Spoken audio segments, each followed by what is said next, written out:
Tell us about that. Yeah, well, I actually topped 200 pounds in my adolescence in junior high, and Mm-hmm. just my metabolism just, was messed up. I ended up having food sensitivities, I believe, to wheat and dairy at the time, and ended up with massive depression. So Okay. my mom took me into a psychologist. They couldn't do anything because I wasn't willing to talk. So they couldn't figure out what to do with me. So my mom Mm-hmm. just put me on the Atkins diet, and well and behold, that amino acids that I was absorbing into my body cleared the depression and helped me drop 50 pounds. So that helped me stabilize for the most Mm-hmm. part through high school. And then it was like, I didn't know that was something I could do regularly. I just assumed it was a diet. And so you go back to carbohydrates when you don't know any better. Mm-hmm. And I ended up gaining 225 pounds by my mid 30s, which was Okay. my highest rate.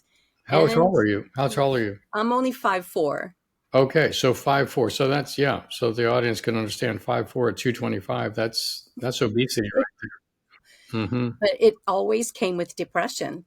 And Yeah. I ended up getting seasonal allergies that were lasting like 11 months out of the year. So I had to end up on immune therapy. That's what they did back in the day. And I ended up getting my allergies to just one time a year, which was in March. But I would always have sinusitis, bronchitis, always be coughing, always had mucus. And I would always Mm-hmm. end up on an inhaler, a breathing machine, prednisone, antibiotics every season.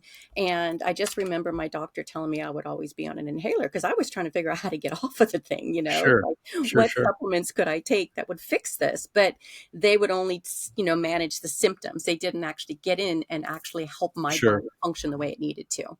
So what was going on for you in your 30s? Where were you in your life at that point that you kind of ballooned up? What were you in the middle of in your 30s for you? Yeah. So I was married. I had an 8-year-old son, Okay. and we did have a new house. And I believe I was working I'm sure I was working at the time. That was what was happening. But again, because of that weight, I did have that depression. So Mm-hmm. socially, I was antisocial. I was more of an introvert. I was Okay. repressed. I had anxiety. So I didn't really socialize much outside of parties for my son or family. That was Sure. basically all I could tolerate with Okay. what was going on in my life. And were you exercising at all at that point in time? Or you I weren't? don't Or? think so, because I kind of remember after that, because what happened was I had come in from outside and my husband was sitting on the sofa and he wasn't even looking at me. He just kind of asked, when are you going to lose the weight? Hmm. And so officially that was when my weight loss journey started. I had Okay. PCOS. I wanted to get pregnant and have more children. Mm-hmm. And so I went out and started reading books, bought an exercise bike, started walking. That was when I started picking up more activity.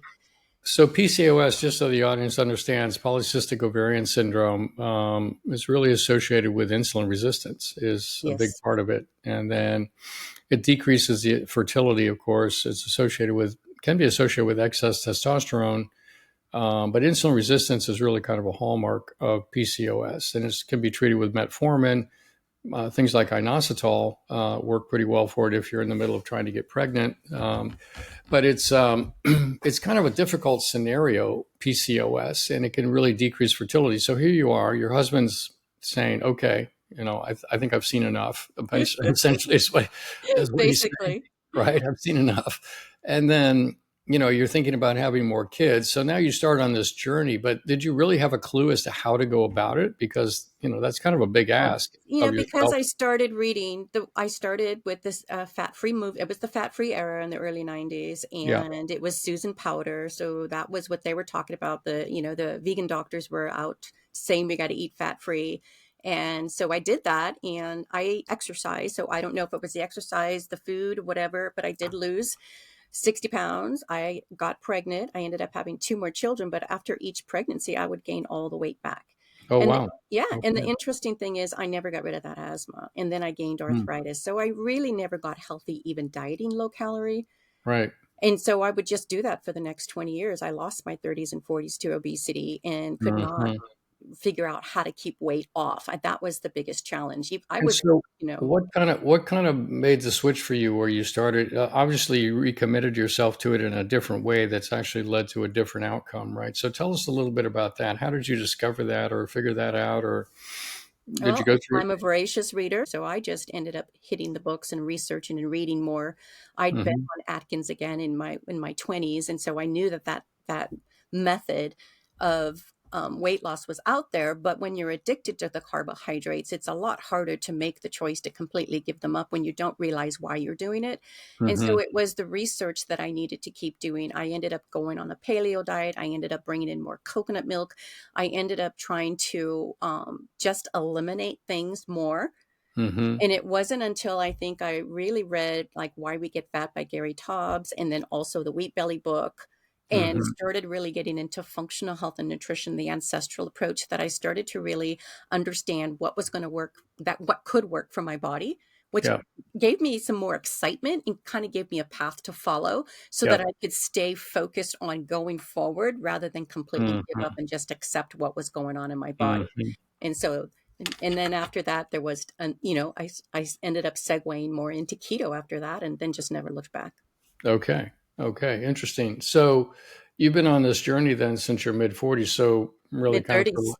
mid 30s. Well, mid 30s, but I mean, kind of that was kind of yo-yoing a little bit, Yeah, right? that was the yo-yo section, right?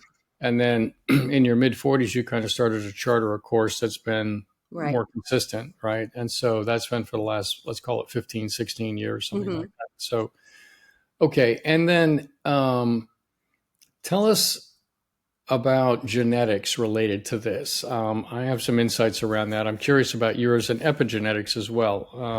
Talk to us a little bit about that because people are wondering, like, they may be saying, well, everybody in my family is obese and, everybody around me is obese and all my relatives are obese. And, I think I'm just genetically destined for this, right? Kind of Right, thing. right. So, And that's what everybody thinks about.